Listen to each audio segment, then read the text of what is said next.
Welcome back, everybody. This is Unconditional Surrender, the me, myself, and I playthrough of the main event scenario. Game is published by GMT Games, designed by Salvatore Vasta. We are getting ready to embark on the April 1943 turn. We will have to do the weather die rolls. Oh, and there we are. We're on the wrong turn again. There we go. With the new weather rules, what it was in March, which was fair in the mild and the warm zone, and severe in the cold zone, it cannot be that in April. In the cold zone, there's only two choices, poor and severe. So it must become poor because it cannot be severe again. So we don't even need to roll for the cold zone. In the mild zone, it will either be poor or severe, and same thing for the warm zone.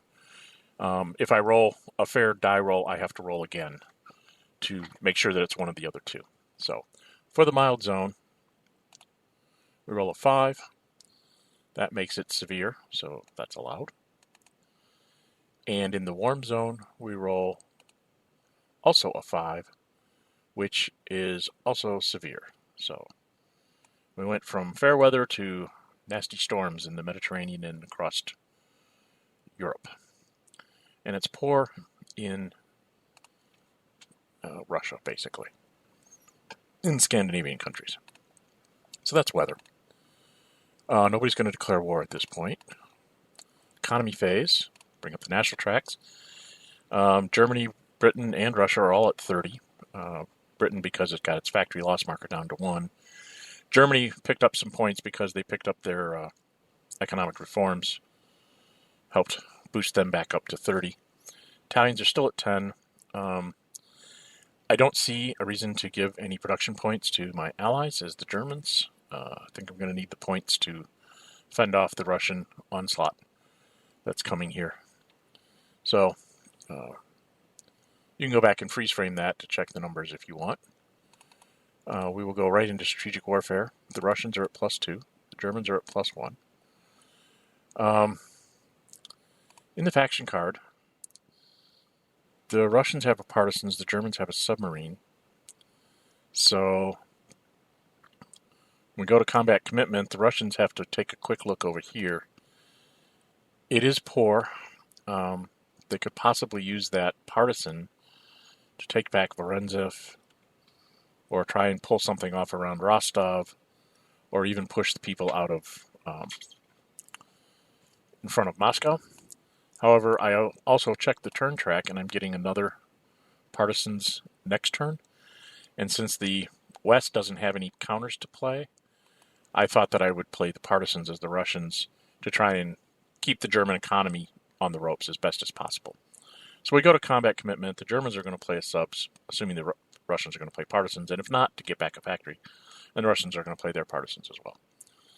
So that's the logic behind it. Yes, I could have used the partisans in an attack, but I think because I have another one coming, I'll have one for clear weather, and it's better to try and keep the German economy messed up as best as possible. So the Germans roll a 4, +1 is a 5, halved 2.5 rounds up to a 3. And the Russians roll a 1, +2 is 3, halved is 1.5 rounds up to a 2. So a 3 to a 2 on the combat results table is we both get a factory, because it's diamond, which doesn't help the Russians, but does help the Germans. So their factory loss marker went down to 2. So that was good for the Germans. There are no bombed markers in Germany for the west side of this. Oh, you know what I need to do? Where did I put those? Those are there. Sorry, I need to put these guys back on the turn track. The German submarine die roll is a 1. They're going to get their submarines back next turn. And the partisan die roll is also a 1. So Russians are going to have both their partisans next turn. Well, that changes things a little bit. The Germans, knowing they're going to get a sub back, are going to make hay while they can. The Western cannot commit. The Germans will go ahead and commit their submarine at this point. +3 to +2, and the British are halved. So the Germans roll a 2, +3 is a 5. and the British roll a 4 plus 2 is a 6, halved to a 3. 5 to a 3 is just enough to cause the British to lose a factory and the Germans gain back one of their lost factories. So the Germans go down to 1 and the British go up to 2. So that's strategic warfare. I have to roll for the German submarine, see when it comes back. A 2. Huh? Not too bad. And now we're on to strategic movement. I think I did it in the west. No. Where did I do? Oh, down here. So I take this off of here. Put that on the faction card. I was trying to look around to see if there was a decent German strategic movement, and I mean, other than moving that unit again to move him down here outside of Rome, might be a thing to do just to have the casino line basically garrisoned and waiting for the inevitable fall of Italy. I also was looking around in Russia. I really don't see one over here. Everything's kind of where it needs to be. I don't see a good placement for it over here. So rather than spend the points to move this guy, I'm going to go ahead and strategically redeploy him again. National Tracks, not the National Tracks faction card. I'm just going to move him again to the Gothic line, and then I'll replace him next turn. We're done with theirs. The British don't see a reason for the BEF to be here anymore in Tripoli, so they're going to strategically redeploy that. If I can get it out of the card. They're going to move the BEF over to Casablanca. And hopefully get it shipped back to England. It's not doing me any good in Tripoli because I don't have the navies to move it around. So try and get it back to Britain where it can get ready for Overlord. The Soviet strategic movement. I don't have anything. Nope, don't have anything to even move a short strategic move to pull them up to the front. I'm pretty much engaged with the Germans all along the front. Maybe one hex away that I have to actually move into and things like that. So, no, I don't think so. Not going to happen. So the Soviets don't have one. Did they have theirs on the... Yes, they have it on the card, so I don't have it sitting on someone. Operations phase for the Axis. And once again, I didn't really start up my timer, so I'll start it now. It is poor here in the east, which means the Axis might be able to do something. They can't really counter the airplane that's back in Saratov. I guess they could fly an airplane up to Lorenzev and hit it. But I only have 4 airplanes, and I don't know how good that's going to work. So before I do that, let's do the first Luft on Bologna. The Germans start off at +2, and then they're -2 for poor weather. The Russians start off at -2 for sorties and -2 for poor weather. So the Germans roll a 1 plus nothing. So they each take 1 sortie.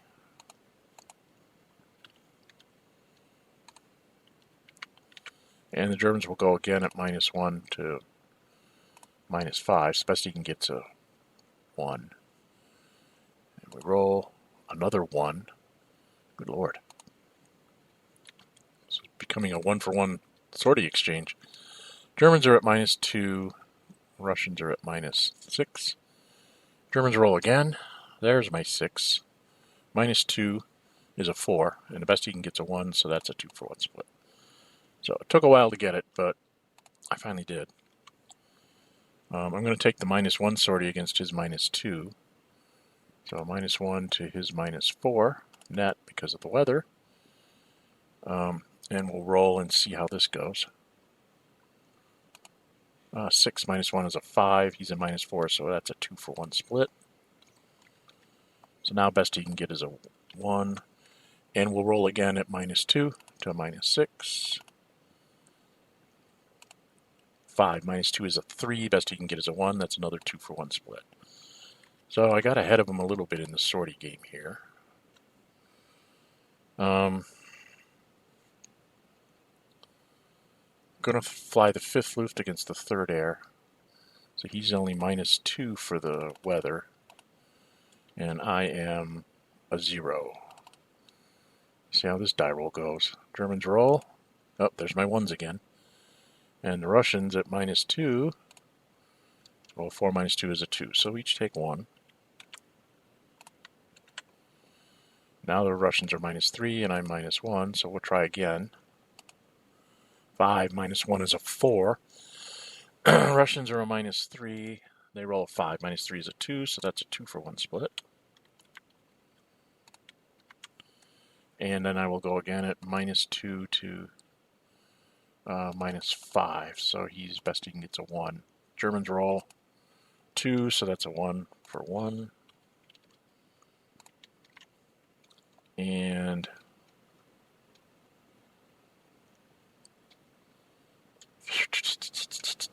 at minus 3, it's probably going to end up being 1-for-1s. 4, 5, 6. I'm actually going to use the guy in Bryansk to try at minus 3 to his minus 6. Bryansk rolls a 3, so that's a 1. So I go up to 4, and he goes up to 5. And then I'll use the guy in Orel to do the last one. So I still have some sorties left to fight this 5th air that's going to show up. The 4th Luft is going to go after the 2nd, so that's wrong way. I'm a 0, and he's a minus 2 for the weather. And we roll a 6, and his minus 2, the best he can get is a 4, so it's a 2-for-1 split. That helps immensely. And then we'll do it again. He's now minus 4. I'm minus 1. And I rolled a 1, so it's 1 each. He is now at minus 5, and I'm at minus 2, so I roll again. 6 minus 2 is a 4. Best he can get is a 1, so I run him up to 5, and I'm up to 3, and I will go ahead and use one more sortie to negate him. And then I have guys with a couple sorties left to take on the 5th air if it comes to attack me in the poor weather, which it probably will. I have a real debacle kind of forming up here in the south that I don't know how to. This is not a good place to defend in the bend of the Don. You end up not being able to retreat and all sorts of terrible things. I really don't think I want the 2nd Panzer being exposed where it's at. So I'm thinking of trying to play some movement games here. I really don't have a good attack up here in the north anywhere. See, I have 30. I'm going to have to do 12, 15.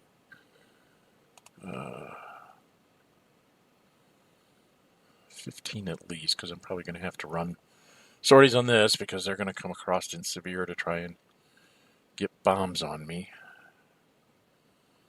So I need to save about 15 at least. Maybe more. I'm pretty much set in Italy. I can't do anything. The Italians will spend 1 point to move him to there. Just so that he's technically in supply. Won't be isolated when they attack me. Still a minus 2, but you know, hey, what can I do? Trying to slow down the West's expansion across Sicily. Really not sure how to do this defense of the South. I really don't have a lot of units to spare, so to speak. Um, 3, 4, 5, 6, 8. So he could go take the 10th place. 10th could go 1, 2, 3, 4, 5. The problem is if he pushes either the 8th or the 20th, then the 2nd Panzer would not have a defense, or it would not have a retreat. It would have to fight its way out of its pocket. So it really can't stay where it's at, but moving it will leave someone else open. Or make the bend of the Rostov be untenable. So I have to try and decide what I want to do here.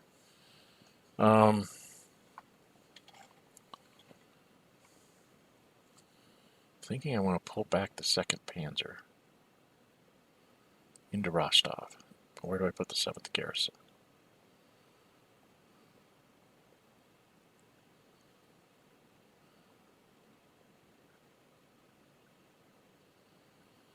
Well, I can do this, I guess. If I put the 7th Garrison there, move the Panzer into Rostov.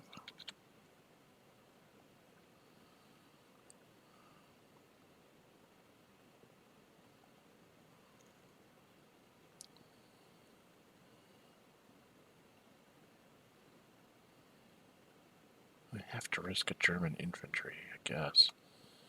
I'll put the 20th here. Move the 10th, 1, 2, 3, 4, 5, 6 to there. So I spent 1, 2, 3, 4, 5, 6. He goes 1, 2, 3, 4, 5, 6, 7, 8. I should be taking these off. 1, 2, 3, 4, 5. That's 6 off the 30, so I'm down to 24.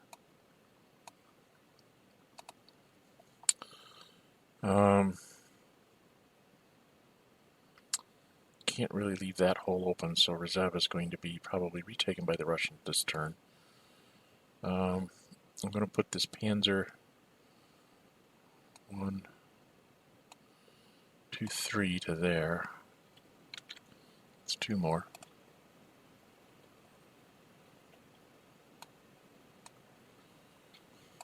And then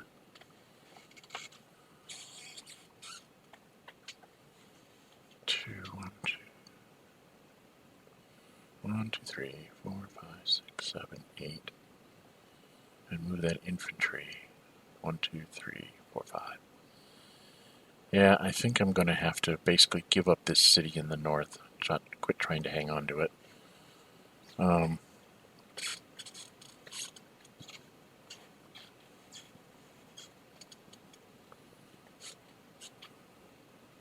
we're going to move this guy 1, 2, 3, 5, 6, 7 to there. And then we're going to move the 1st Panzer. So that's 1 for that guy. And then 1 for the Panzer, which puts me down to 19. 1, 2, 3, 4, 5, 6, 7, 8, 9. Into there. And then this Nor infantry is going to go 1, 2, 3 across the river into the swamp, and then 4 into that space. And that's another one there, and that leaves me with 18. So that would be all my airplanes, but if he gets a step somewhere in his combats, then I might be replacing some units. Hungarians are pretty good where they're at. Romanians are the weak link in the line, but I can't do anything about that. The Finns don't really have any other moves. They're all in their defensive positions for whenever the Russians decide to attack them. There's nothing really for me to do in the west. Well, I could spend 2 here. But I want to be able to possibly get that airplane up north, so I'm going to say I'm done with the Germans. And that's the Germans' operations phase. think I'm going to be able to go and get the west in here. I'm going to take a quick short break and see if I can do the west too. Got to see what my time is. Okay, we're going to try and sneak in the west as well. Supply phase, we supply the airplane, and the Italians supply there. Oh, where is he? The Italians supply the guy in Albania. If I can get it to go up one. Technically, the British could intercept it because it's 2 sea zones away, but I don't see any point to it. It's just useful. Just let him use his sorties up. So we go into the Western operations phase. The biggie, obviously, is it's severe here, so there's no airplanes or armor bonuses. So we're going to move this guy here, activate him. We're going to activate this guy. Basically, that's +1 because he's American. They're all basically elite, and then I get a +1 for a buddy. So I'm +2 and I'm -1 for the mountains, and the Italians are -2. So +1 for American, +1 for a buddy, -1 for the mountains, and the Italians start off at a -2. So that's all we can get. There's nothing else that can go on there. And we will roll. The British, or I guess the Americans are the primary. Attack 6. +1 is a 7. Halved is a 3.5. Rounds up to a 4. And the Italians, 4 -2. Actually, no matter what they rolled, they would have ended up with a 2. It's -2 halved to a 1. That's a DR result, but they can't retreat, so they have to go on the faction card track. Faction card eliminated box. But they are not, doesn't cost any will points for that. And we're going to have the British take that hex rather than the Americans. I need to go take 2 points off the British totals. They're down to 28. Oh no, they won't be able to build things. And that's pretty much it. I do have to do I'm going to do a bombing run. I'm going to attack Aachen. I'm at, let's see, I'm +1 because I'm British. Let's do this. I'm +1 because I'm British. And I'm -2 because I'm a bomber. And I'm -2 because I'm sortie. So I'm -3 and I'm halved. Which means the best I can get is a 2. And the Germans are +2 and halved. So the Germans roll 5 +2 is a 7, halved 3.5 is a rounds up to a 4. And the best the British can get is a 6 -3, which is a 3, halved to 1.5, rounds up to a 2. So it'll take 2 sorties. Bombing will be stopped. Oop, roll away. And the Germans will take 1 sortie. And there's no reason to keep going because it's not cost effective. So we'll just stop there. We tried, we failed. Severe works better if the Germans have a bunch of sorties on them. But that is it, except for me doing supply. Is this the convoy? That's the fleet. So, let's see. The Italians are -3, so they'd be 6. Halved to 1.5 rounds up to a 2, so they can't stop the supply. So, just the convoy will go, and the Italians, knowing that they can't get anywhere, will just let it go. There's no reason to waste it. And the British convoy. So these are all in supply. We're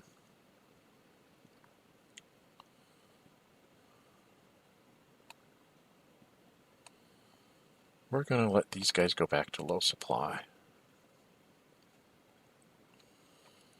Being supplied out of Jerusalem and Cairo. And we're going to have the Americans supply the guy that's strategically redeployed and this British airplane here.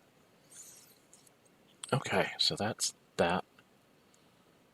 We don't have to do anything. Oh, I did have a move for the Americans. This convoy would sail into the box for 3. and C Zone 1, and then they go into C Zone, or actually they go into C Zone 2. The Germans, I think, have their surface action. They'd be best 4. The Americans would be straight die roll. And might get 2 sorties on him and cause that airplane to go up to 6 sorties. So let's try it. So the Germans are a net of +1. The Americans are +1 because they're American, -2 because they're a convoy. So they're a -1. And the Germans roll, and everybody's halved. So Germans 4 + 1 is a 5. Halved to 2.5 rounds up to a 3. And the Americans, well, 5 - 1 is a 4. Rounds halved to a 2. 3 to a 2 is a diamond, so the Germans will come back in 2 turns. 1, 2 in June. And the Americans take 1 sortie. Hello. They take a sortie for that combat. So they won't have to take a sortie when they land.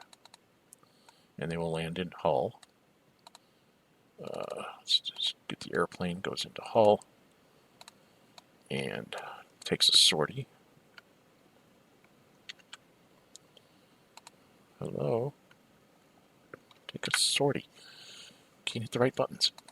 The American fleet then will immediately pick itself up and head back to America, to the United States. Do they have anything coming?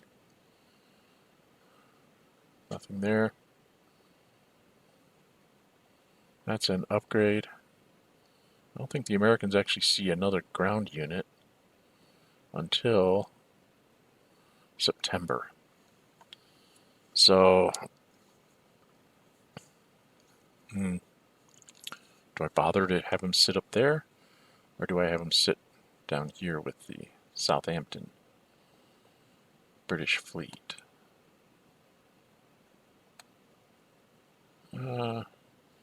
Well, let's go have him sit with the British fleet in case I think of something to do with him. And that's a sortie. Okay. So we're done. And that basically is the Western Operations phase. I've done the supply. I did have that American move that I kind of forgot. Did all my supply here, so I'm done with the Western Operations. I mean, nothing really huge. Kind of got rid of the last vestiges of Italians in Sicily. Organized Italian resistance has ended. And we are basically done. So, that's going to be the Western Operations phase. We're going to call this the turn. And we'll just do the Soviets in the end of turn. Soviets might have a little bit more to do, so I'm probably going to take some extra time on them. So, this is the Axis and Western Operations phases and beginning of turn stuff for Unconditional Surrender. Me, myself, and I play through the main event scenario. I'm Dren608. If you like my videos, please subscribe so you don't miss any future episodes. Please leave me comments. I will respond as I see them. And we will be back with the second half of April 1943 in the next video. Bye-bye.